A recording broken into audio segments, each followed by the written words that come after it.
बिस्मिल्लाहिर्रहमानिर्रहीम। अस्सलाम वालेकुम। आज 13 अप्रैल बरोज़ बुध हम बात करेंगे दो अहम इशूज़ के हवाले से।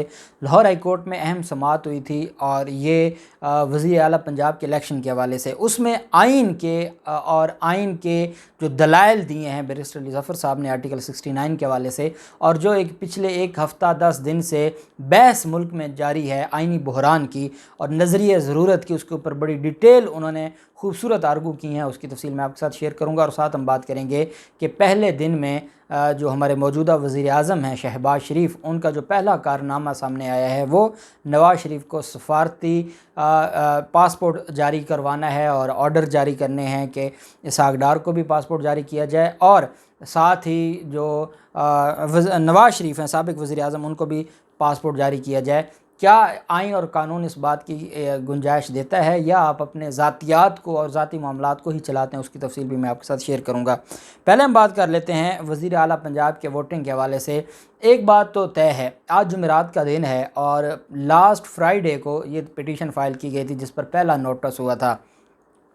चीफ जस्टिस अमीर भट्टी साहब पूरा एक हफ़्ता इस मामले को लटकाते लटकाते आइन और कानून के मुताबिक और बहस सुनते सुनते ले आए, और 16 अप्रैल को वैसे इजलास तलब किया हुआ है, तो 13 अप्रैल अगर फ़ैसला महफूज किया गया वो 13 अप्रैल आज भी सुनाया जाए तो फिर आगे दिन कितने हैं, मैक्सिमम यही कहा जाएगा कि 14 अप्रैल को कर लो, तो वो एक दो दिन से फ़र्क नहीं पड़ता। और बाकी जो स्पीकर के अख्तियारात हैं उसके ऊपर भी बड़ी अहम आज चीज़ें सामने आई हैं। बहरहाल आज जब समाअत हुई, मुस्लिम लीग नून के वकील आज़म नज़ीर ताड़ साहब और स्पीकर के वकील सैयद अली ज़फ़र साहब, सेक्रेटरी पंजाब असम्बली मोहम्मद ख़ान भट्टी भी अदालत में पेश हुए। आज़म नज़ीर ताड़ साहब ने अदालत को बताया कि अदालती हुक्म पर डिप्टी स्पीकर ने अपने ऑफिस का चार्ज ले लिया है। दौरान समाअत मुस्लिम लीग काफ के वकील ने एक बार फिर दरख्वास्तों को नाकाबिल समाअत करार देते हुए कहा कि लाहौर हाई कोर्ट के पास इंतखाबात की तारीख बदलने का कोई अख्तियार नहीं है। उनका कहना था कि दरख्वास्त गुजार सूबाई असम्बली के एग्जेक्टिव अख्तियारात को चैलेंज कर रहे हैं। सूबाई असम्बली को भी दरख्वास्तों में फ़रीक बनाया गया है। उन्होंने कहा कि ये मामला अभी सुप्रीम कोर्ट में ज़ेर समाअत है। लाहौर हाई कोर्ट ये केस नहीं सुन सकती। इजलास कब बुलाना है, कब मुलतवी करना है, अदालतों को इन मामलात में मुदाखलत का अख्तियार हासिल नहीं है। उन्होंने कहा कि ये ऐसे ही है कि सूबाई असम्बली अदालत से केसेस के अल्तवा के बारे में पूछना शुरू कर दे। पार्लियामेंट और अदालतें एक दूसरे का एहतराम करती हैं, इसलिए दायरे अख्तियार में मुदाखलत ना की जाए। उनका ये भी कहना था बैरिस्टर अली ज़फ़र साहब का कि अगर अदालतें और पार्लियामेंट एक दूसरे के अख्तियारात में मुदाखलत करेंगी तो ये टकराव हो जाएगा।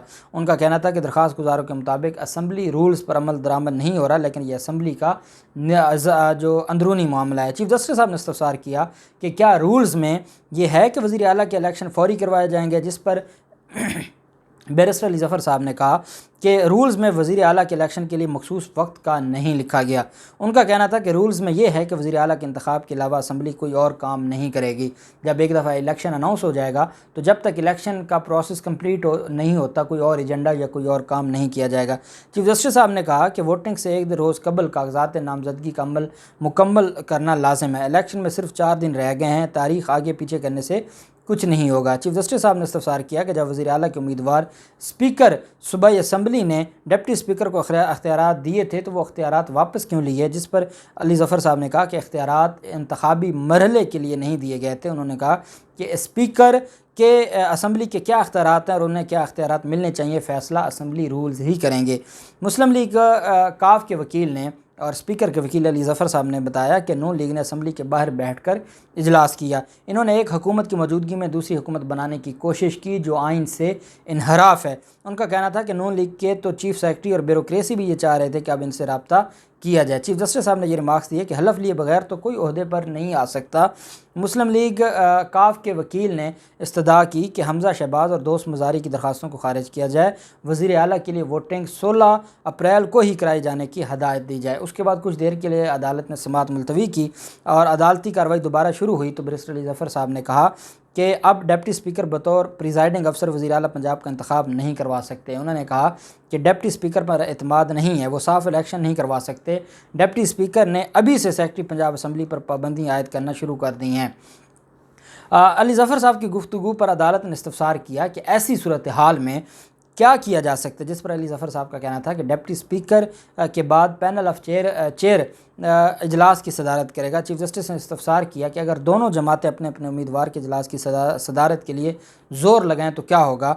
मुस्लिम लीग का काफ के वकील ने जवाब दिया कि इन हालात में डेडलॉक हो जाएगा और सूबे में गवर्नर राज लग सकता है।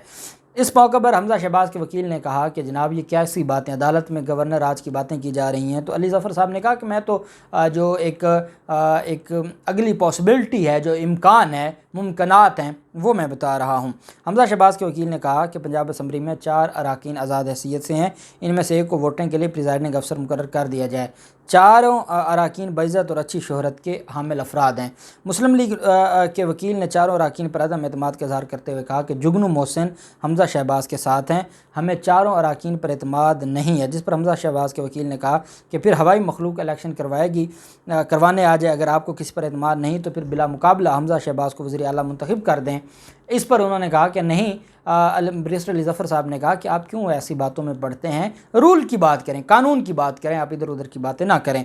दूसरी बार दोबारा केस की समाअत कुछ टाइम के लिए मुलतवी हुई। दोबारा जब केस पर समाअत शुरू हुई तो चीफ जस्टिस साहब ने रिमार्क्स दिए कि आप लोग तो किसी नतीजे पर नहीं पहुँचे, मगर अब कानून अपने नतीजे पर पहुँचेगा। और अदालत ने जो समाअत है वो जब दोबारा शुरू की तीसरी बार, तो उसमें अली ज़फ़र साहब का कहना था कि पैनल ऑफ चेयर में 4 अरकान हैं। रूल्स के मुताबिक अगर स्पीकर और डिप्टी स्पीकर नहीं होंगे तो पैनल ऑफ चेयरमैन से पहले नंबर पर मौजूद मेंबर सदारत करेगा। मुस्लिम लीग नून के वकील आज़म नज़ीर तार ने कहा कि आपस में मफाहमत से कोई तारीख तय नहीं कर सकते, अदालत मुनासिब फ़ैसला जारी करे। सुप्रीम कोर्ट का हालिया फ़ैसला भी अदालत के सामने है। सुप्रीम कोर्ट ने एक लैंडमार्क जजमेंट दी है और इस वजह से ये सारी चीज़ें अब जो हैं वो बेहतरी की तरफ आनी चाहिए। उन्होंने कहा कि हर गुज़रता लम्हा ज़ाय हो रहा है क्योंकि अवाम की खिदमत के लिए कोई हुकूमत मौजूद नहीं है।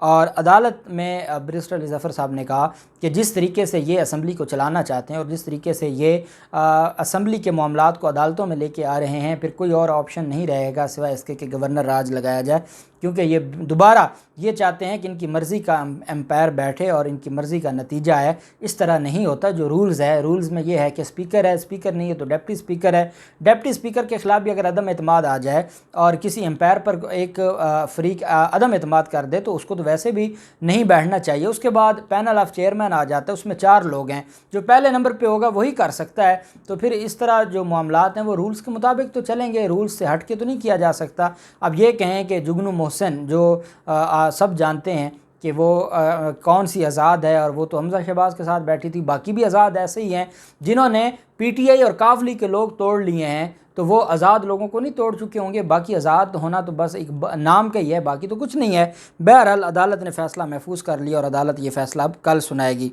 दूसरी तरफ साबिक वज़ीर आज़म नवाज़ शरीफ को सफारती पासपोर्ट जारी करने का हुक्म, शाही हुक्म जारी कर दिया शहबाज शरीफ ने। और इस पर राना सनाउल्लाह का ये कहना है कि ये इतना अहम काम था कि बड़ी ज़्यादती और जुल्म हो रहा था, उनका पासपोर्ट मनसूख था।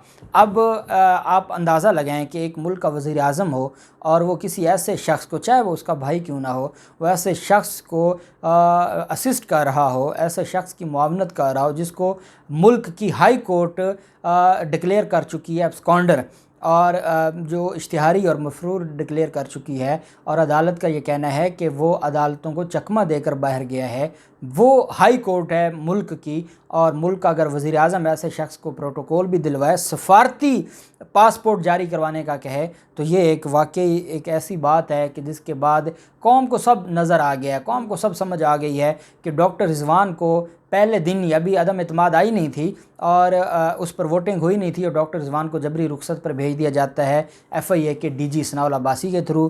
फिर हम देखते हैं कि एफआईए की टीम को, जो लीगल टीम है, उसको मना कर दिया जाता है कि वो उस केस में पेश ना हो जो मनी लॉन्ड्रिंग का है। फिर हम देखते हैं कि सवाल पूछा जाता है शहबाज शरीफ से कि नवाज़ शरीफ के केसेस का क्या किया जाएगा, तो कहा जाता है कि हम उसको कानून के मुताबिक उसको अरेंज करेंगे।